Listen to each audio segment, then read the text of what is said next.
रूप असलेले भगवान बाबा माणिक बाबाला पसंत आले आणि मग लोणीवरून भगवान बाबाला घेऊन त्यांच्या गळ्यात माळ माणिक बाबांनी घातलेली आहे। भगवान बाबांच्या हस्ताक्षरातल्या वह्या माझ्याकडे आहेत, त्यांची सही काय आहे लक्षात ठेवा। भगवान बाबा गुरु माणिक बाबा ही सही आहे। दोन मुलं जर जन्माला आली आणि ती जर वेगळी झाली तर बाप बदलत नसतो, घरं बदलतात पण बाप बदलत नसतो। म्हणून बोलू नका,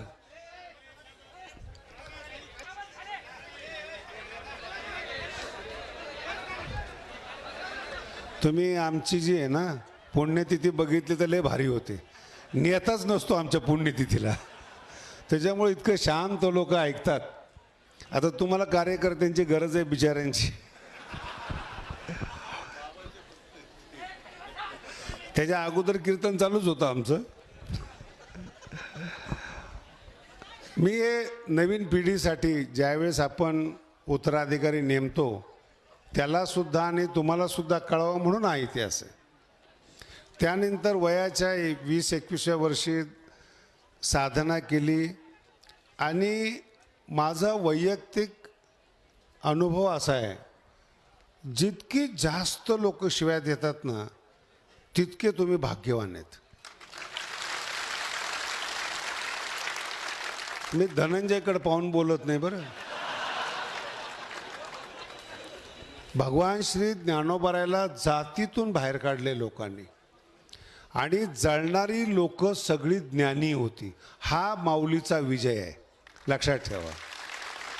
गोर गरिबांनी बोलणं हे एवढं महत्त्वाचं नाही, ज्ञानी लोकांना आपली भीती वाटणं, दरारा वाटणं, ते आमचे ज्ञानेश्वर महाराज आहेत। हे जीवन असलं पाहिजे, ते ज्ञानोबार आहे, ती क्रांती ज्ञानोबार आहे।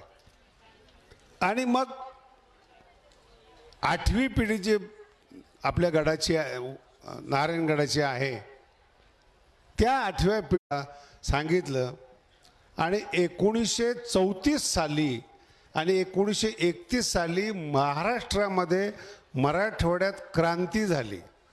1921ला भगवान बाबांनी रेड्यावर पीठ ठेवून पहिली दिंडी मराठवाड्यातली काढली भगवान बाबांनी, तिथून पुढे दिंड्या सुरू झाल्या। आणि 1934ला पखालडोहमध्ये पहिला नारळी सप्ताह झाला।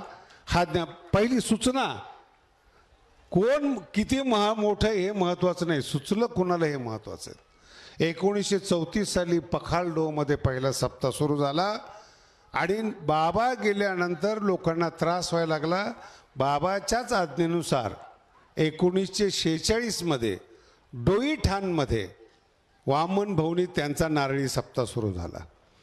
आणि आता तरी इतकं रीग आली, मला खूप वाईट वाटतं या गोष्टीचं, जाणून बुजून मी आपल्याला बोलतोय। 250 वर्षात नारायणगडाची एकही शाखा नाही आणि तुम्ही ऊसतोड कामगार डोंगर दिसला की गड तयार करता, हे समाजामध्ये फुटीकरण आहेत, फोडण्याचं षडयंत्र आहेत। किती नारळी सप्तेत आपले, एक डोंगर शिल्लक नाही ठेवला। भगवान बाबांनी कानात कुंडलं घातले की ज्याला कान नाही तरी सुद्धा घातलेत। काय काय महाराज लोक उन्हाळ्यामध्ये शेरवानी कोट घालतात, मे महिन्यामध्ये। बाहेरचा वेश एवढा महत्त्वाचा नाही, आतलं मेंदू फार महत्त्वाचं आहे।